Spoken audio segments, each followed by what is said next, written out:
Anunnaki juga dieja Anunnaki, Anuna atau Ananaki adalah sekelompok dewa yang dalam mitologi Sumeria, Akkadia, Assyria, dan Babilonia. Terdapat berbagai keterangan mengenai jumlah Anunnaki dan hakikat mereka, tetapi keterangan-keterangan ini seringkali saling bertentangan.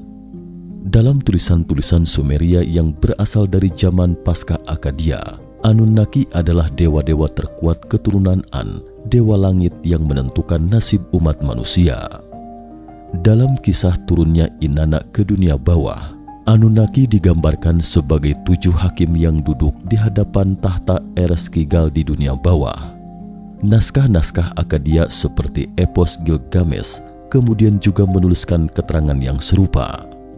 Pada zaman Babilonia kuno, Anunnaki diyakini merupakan dewa-dewa dunia bawah, sementara para dewa langit dikenal dengan sebutan Igigi. Orang Het kuno menganggap Anunnaki sebagai generasi dewa tertua yang telah digulingkan dan dibuang ke dunia bawah oleh para dewa yang lebih muda. Anunnaki sering muncul dalam buku sejarah semu modern, seperti buku-buku karya Zecharia Sitchin dan dalam teori konspirasi seperti yang dicetuskan oleh David Icke. Zecharia Sitchin adalah penulis buku yang menjelaskan asal-usul manusia yang melibatkan astronaut kuno. Sitchin menghubungkan penciptaan peradaban Sumeria dengan Anunnaki, ras alien dari planet Nibiru. Hari ini mata ketiga akan mengupas tuntas sebuah kisah tentang peradaban-peradaban pertama di dunia Sumeria. Terkait bangsa Sumeria, kisahnya tak terpisahkan dengan 7 buku dari The Earth Chronicles karya Zecharia Sitchin. Mata ketiga menghimpun kisah tentang Sumeria dalam 7 buku ini dengan judul 5 keajaiban yang ditinggalkan bangsa Sumeria. Pertama, astronomi, planet ke-12 Nibiru. Kedua, sains, teknologi, penemuan arkeologi kota kuno Ur. Ketiga, mitologi, kisah bangsa dewa Anunnaki dan umat manusia dalam lingkaran pohon kehidupan. Keempat, pengaruhnya, epik atau wiracarita Gilgamesh adalah induk dari legenda dunia dan Alkitab. Kelima, kesimpulan, Tuhan menciptakan manusia 450.000 tahun yang lalu dan sepenuhnya bercampur dengan keturunan manusia 3.600 tahun yang lalu. Hari ini mata ketiga akan memaparkan secara ringkas kisah bangsa Sumeria yang mengitari 5 keajaiban ini. Suku kecil yang tidak penting. Jika tidak ada ribuan lempengan atau tablet tanah liat dan pecahan-pecahan lempengan yang memuat berbagai macam teks dari abad ke-7 sebelum Masehi di perpustakaan kerajaan Assurbanipal, tanpa interpretasi, kompilasi dan penyebaran cerita Sumeria oleh Zecharia Sitchin 1922 hingga 2010, jelas Sumeria merupakan sekelompok suku kecil yang tidak pernah meninggalkan jejak dalam sejarah, karena mereka bukan penduduk asli Mesopotamia dan belum pernah menciptakan kerajaan yang cemerlang. Bahkan hampir tidak dapat menemukan nama Sumeria dalam buku-buku sejarah arkeologi ortodoks, karena dalam sejarah mereka umumnya dianggap sebagai sekelompok kecil di zaman besar. Adalah dinasti ketiga Ur semasa kekaisaran Akkadia dari dinasti awal Mesopotamia yang menyebut mereka sebagai peradaban periode Uruk atau Erek Neolitikum atau zaman batu muda. Setelah 2000 sebelum Masehi, mereka sepenuhnya digantikan oleh dinasti Babilonia yang didirikan oleh bangsa atau orang Amori dan sejak itu sepenuhnya lenyap dalam sejarah panjang. Sampai pada 4000 Masehi atau sejak 6000 tahun silam, sekelompok suku yang mengaku sebagai manusia pertama Sagiga, bahasa Sumeria yang berarti black-headed people atau bangsa atau orang berkepala hitam, bermigrasi dari daerah pegunungan di timur. Mereka seperti makhluk yang turun dari langit sambil membawa tulisan paku, astronomi, pengolahan air, perunggu, sistem etika dan sebagainya. Segala sesuatu yang bukan termasuk di masa itu datang ke Mesopotamia. Meski telah menemukan tempat asal mereka, tetapi tidak dapat menemukan tempat pengasingan mereka setelah mereka diusir dari Mesopotamia. Kita hanya tahu suku bangsa Semit yang memerintah mereka sejak itu adalah peradaban Akkadia dari suku bangsa Sumeria, artinya adalah tanah raja yang beradab. Pengair dari peradaban barat. Masih ingat dengan Göbekli Tepe, yakni tempat ibadah yang terletak 15 km sebelah timur laut kota Şanlıurfa di Turki Tenggara. Menurut teolog dan ilmuwan barat, ini adalah Taman Eden yang terdokumentasi. Tapi mengapa hipotesis ini sampai kini tidak berani disimpulkan secara pasti? Karena eksistensinya bangsa Sumeria, dan karena bangsa Sumeria lah yang menciptakan peradaban di bumi ini yang mengaku berasal dari pegunungan wilayah timur, sementara Göbekli Tepe berada di barat Mesopotamia. Kelompok orang berkepala hitam dari timur ini tiba-tiba tiba di Mesopotamia antara 6000 dan 6500 tahun yang lalu. Setelah sekitar 1000 tahun, mereka mengendalikan banjir dan membangun kota. Mereka mendirikan lebih dari 3000 negara kota awal di tanah dari sungai-sungai yang terletak di antara dua sungai besar, Efrat dan Tigris, Mesopotamia, dan memulai kehidupan bahagia mereka.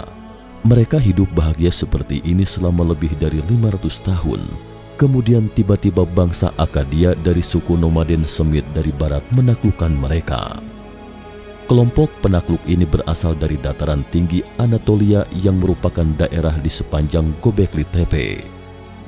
Penguasa Akkadia yang kuat ini mendirikan kerajaan pertama umat manusia, Kekaisaran Akkadia, dan sejalan dengan suku bangsa Sumeria, membuat kerajaan ini jaya dan makmur selama hampir 200 tahun. Setelah kekaisaran merosot, sekitar 100 hingga 200 tahun kemudian, bangsa Sumeria, Akkadia, Amori, Elam, dan suku bangsa lainnya selalu berperang tanpa henti. Hingga akhirnya, sosok orang yang mengakhiri peperangan adalah orang Amori yang hebat. Dia adalah Hammurabi yang mendirikan Kekaisaran Babilonia dan mungkin pernah kita pelajari di bangku sekolah. Untuk diketahui, Hammurabi adalah raja ke-6 dari dinasti Babilonia pertama. Sejak bangsa Sumeria datang ke Mesopotamia pada tahun 4000 sebelum Masehi sampai bangsa Sumeria diusir dari Mesopotamia oleh bangsa Babilonia pada tahun 2000 sebelum Masehi. Dalam multiras berusia 2000 tahun ini, bangsa Sumeria seperti benih peradaban. Mereka selalu minoritas tetapi juga sekaligus seperti tukang kebun dan selalu merupakan pengair peradaban barat. Oke. Itulah pengenalan singkat bangsa Sumeria dalam sejarah. Selanjutnya mari kita masuk ke dalam mitos, melihat-lihat 5 keajaiban yang ditinggalkan bangsa Sumeria kepada kita. Planet Nibiru. Pertama, planet Nibiru. Bangsa Sumeria memiliki pengetahuan astronomi yang radikal. Satuan numerik Sumeria dikenal sebagai SARS unit 3600, 1 SAR, sama dengan periode 3600 tahun. Adapun rentang hidup manusia hanya berusia antara 70 atau 80 tahun. 3600 tahun ini jelas bukan satuan astronomi yang dapat diamati manusia, bangsa Sumeria. Bangsa Sumeria sendiri juga mengatakan bahwa itu memang bukan satuan astronomi yang dapat mereka amati, tetapi inilah satuan astronomi dewa yang menciptakan kami. 1 SAR adalah masa atau waktu bintang atau planet induk dewa kami yang berputar mengelilingi matahari. Planet ini disebut Nibiru, yang merupakan benda langit atau planet ke-12 di tata surya. Tak disangka, bangsa Sumeria sudah mengenal semua benda langit di tata surya 5000 tahun yang lalu. Bagaimana mereka mengamati Uranus dan Neptunus? Asal tahu saja, kita manusia modern baru menemukan kedua planet ini lebih dari 200 tahun yang lalu dan baru dapat mengamatinya melalui teleskop beberapa dekade lalu. Sebaliknya mereka justru telah memasukkan mereka sebagai salah satu dari 12 benda langit atau planet 5000 tahun yang lalu. Yang lebih menakjubkan lagi, sebuah planet penting, Nibiru, yang mereka sebutkan belum kita temukan hingga detik ini. Selanjutnya dewa-dewa Sumeria dari planet Nibiru datang ke bumi 450.000 tahun yang lalu dan menambang emas. Emas dapat menyelamatkan atmosfer yang sedang terkikis dari planet mereka. Tetapi kemudian para dewa merasa pekerjaan menambang emas terlalu melelahkan, jadi mereka menyatukan gennya dengan gen makhluk bumi dan menciptakan manusia. Manusia pertama adalah hasil cloning, tidak dapat bereproduksi dan tidak memiliki kecerdasan. Sampai di sini, orang-orang dengan mental normal pasti akan tersenyum geli mendengar mitos ini. Tetapi dalam kenyataannya ada kota kuno Ur. Ini adalah satu-satunya situs Sumeria kuno yang masih dilestarikan. Penemuan arkeologi yang tergali dari situs ini membuat kita takluk oleh pengetahuan tentang astronomi, sains dan teknologi bangsa Sumeria. Teknologi tinggi prasejarah apa saja yang tergali di kota Ur? Konon katanya ini adalah misteri. Sejak invasi AS ke Irak pada tahun 2004, kota Ur adalah tempat di mana sebagian besar pasukan ditempatkan. Bahkan legenda urban mengatakan bahwa Amerika telah menemukan gerbang antar bintang yang menghubungkan alien di bawah kota Ur. Sebenarnya, kita akan tahu mengapa tentara Amerika berbondong-bondong ke kota kuno Ur provinsi di Kar, Irak sekarang. Coba bayangkan sejenak tentang gambaran istana musim panas Tiongkok kuno yang diobrak-abrik oleh 8 kekuatan sekutu setelah mereka menginvasi Beijing semasa dinasti kerajaan Tiongkok kuno. Untuk diketahui, istana musim panas lama adalah kompleks istana dan kebun 8 km dari kota Beijing sekarang, didirikan pada abad ke-18 dan awal abad ke-19. Istana ini merupakan tempat kaisar dinasti Qing tinggal dan menangani urusan pemerintahan. Istana ini dihancurkan oleh tentara Britania dan Prancis tahun 1860 selama Perang Opium Kedua. Berikut mari kita telusuri sejenak peninggalan yang tergali di kota Ur yang dapat kita saksikan di museum sekarang. Helm emas Raja Meskalamdu. Jika para ilmuwan bersikeras mengatakan bahwa kertas emas setebal 0,02 mm di San Sing Tui, yakni situs arkeologi dan kebudayaan zaman perunggu besar di Kuanghan modern Sichuan Tiongkok sekarang, dan kertas emas setebal 0,05 mm Mesir kuno digosok dengan kulit domba, kemudian diasah sedikit demi sedikit dengan listrik statis hingga ketebalan dan keseragaman ini, maka kawanan ilmuwan pasti tidak akan bisa menjelaskan secara imajinasi akan tingkat ilmu pengetahuan dan teknologi yang dikuasai manusia ketika itu terhadap lapisan emas pada helm yang indah dan bisa dikatakan sebagai lapisan emas ini. Karena lapisan emas ini pasti dihasilkan secara elektroplating, proses melapiskan suatu logam atau bahan lainnya dengan logam lain dengan bantuan arus listrik. Teknologi elektroplating 5000 tahun yang lalu, teknologi bangsa Sumeria dapat menghasilkan listrik dan melarutkan emas. Mungkin ini terlalu mengada-ngada. Namun percaya tidak percaya, peninggalan budayanya ada di sana. Penemuan helm emas ini membuat para ilmuwan melakukan sesuatu yang luar biasa, yaitu menaruh kembali baterai Baghdad yang sebelumnya mereka anggap barang palsu. Ketiga, pohon kehidupan. Menurut bangsa Sumeria, setelah generasi pertama manusia diciptakan, mereka merasa generasi manusia pertama masih belum mampu membuat mereka benar-benar merasa bebas dari pekerjaan menambang emas yang melelahkan. Jadi setelah perdebatan sengit, mereka memutuskan untuk menambah 2 fungsi kepada manusia, kecerdasan dan reproduksi. Mereka menciptakan manusia generasi kedua yang lebih cerdas. Tetapi fungsi ketiga, hidup abadi, tidak akan pernah diberikan kepada manusia. Manusia mutlak harus mematuhi aturan mereka. Jika manusia menunjukkan tanda-tanda di luar kendali, maka manusia akan dimusnahkan sepenuhnya.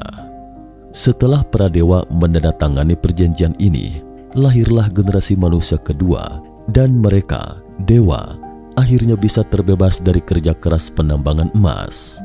Dengan diciptakannya manusia generasi kedua, sejumlah besar dewa pekerja kembali ke planet asal mereka, Nibiru. Enlil dan Enki putra Anu, dewa utama di Nibiru tinggal di bumi, dan Ninlil saudara perempuan mereka pun datang ke bumi. Mereka mulai membangun kota-kota di bumi dan menetap di kota-kota ini. Mereka menangani bangsa dewa dan manusia, menguasai bumi selama 240.000 tahun. Jangan tidak percaya cerita ini, karena cerita ini juga didasarkan dengan bukti arkeologi, yaitu batu berukir teks kuno dalam bahasa Sumeria yang berisi daftar Raja Sumeria. Selama 240.000 pemerintahan mereka tercatat dalam daftar para Raja Sumeria.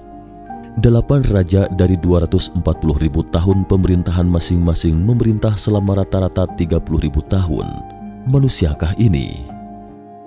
Berikutnya ini adalah intinya. Setelah 8 raja ini, terjadilah banjir besar, yaitu versi banjir paling awal manusia.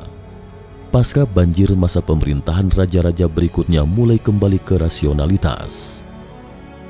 Ada 23 raja di gelombang kedua, masing-masing memerintah selama 600 hingga 1200 tahun. Ini bahkan terpaut jauh melampaui kehidupan rentang usia hidup manusia normal. Mari kita lihat gelombang ketiga.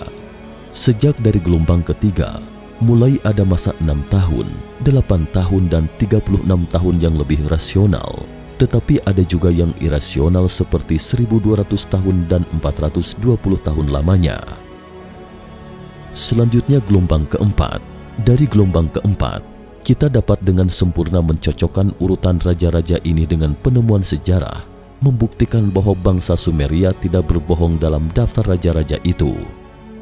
Masa pemerintahan gelombang keempat mulai berubah menjadi 4 tahun, 21 tahun, 15 tahun, dan seterusnya dengan masa pemerintahan yang rasional.